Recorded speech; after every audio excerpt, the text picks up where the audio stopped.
Je m'appelle Radia, j'ai 29 ans. Depuis 3 ans, j'ai créé la société Foraps, un organisme de formation qui a pour visée de développer les activités physiques et sportives à des fins préventives en milieu professionnel.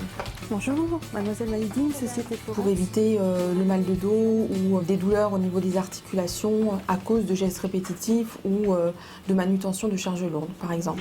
Comment ça a été perçu et vécu? Nos objectifs premiers sont de développer les activités physiques à des fins préventives. Donc on n'est pas du tout sur cette optique effort, intensité, on est vraiment sur le bien-être. Les entreprises sont de plus en plus à la recherche d'actions concrètes dans le cadre de la prévention des TMS, donc les troubles musculo-squelettiques, parce qu'un salarié qui a mal au dos ou qui a mal au bras, il ne peut pas trop bien travailler, donc ça a quand même des répercussions pour l'entreprise. Donc là on va retrouver dans cette gestuelle physique une gestuelle sportive pour justement échauffer le tronc. Ce type d'activité n'existait pas à l'époque et très peu encore aujourd'hui.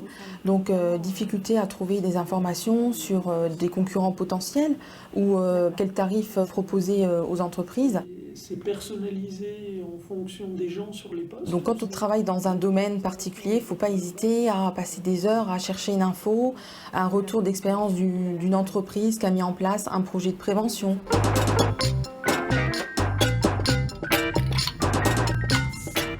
Il y a un contexte réglementaire qui favorise la mise en place de projets de prévention, d'autant que le ministère de la Santé a fait énormément de publicité au niveau de la prévention des TMS.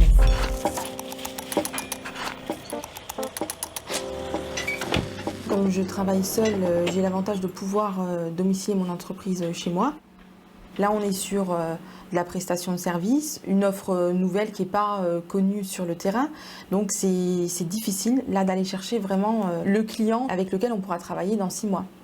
Donc, j'ai été aidée par des conseillers en entreprise via Alexis puis Passelor pour affiner mes recherches et proposer vraiment un produit ou des prestations qui pouvaient être intéressantes en fait, pour les entreprises.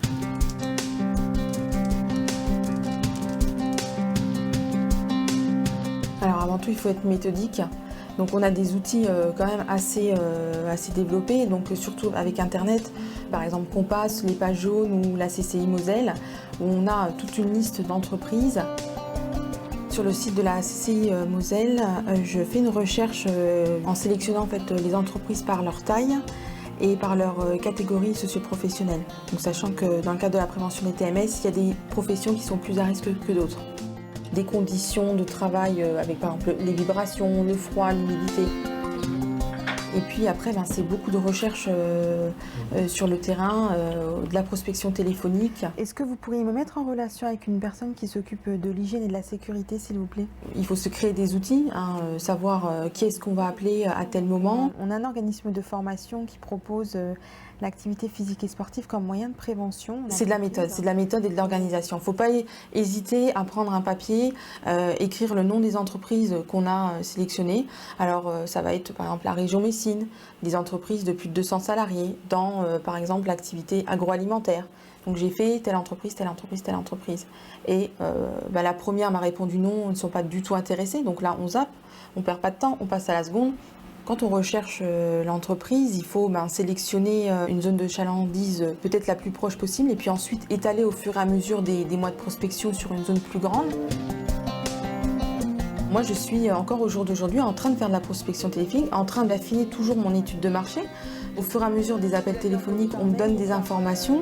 Donc là, j'affine ma recherche, j'affine ma communication orale vis-à-vis des clients. Notamment au niveau de l'organisation des postes de travail. Il faut à un moment donné ne pas se laisser déborder par l'information qu'il y a sur Internet et puis s'investir durablement dans la mise à jour peut-être d'une étude de marché.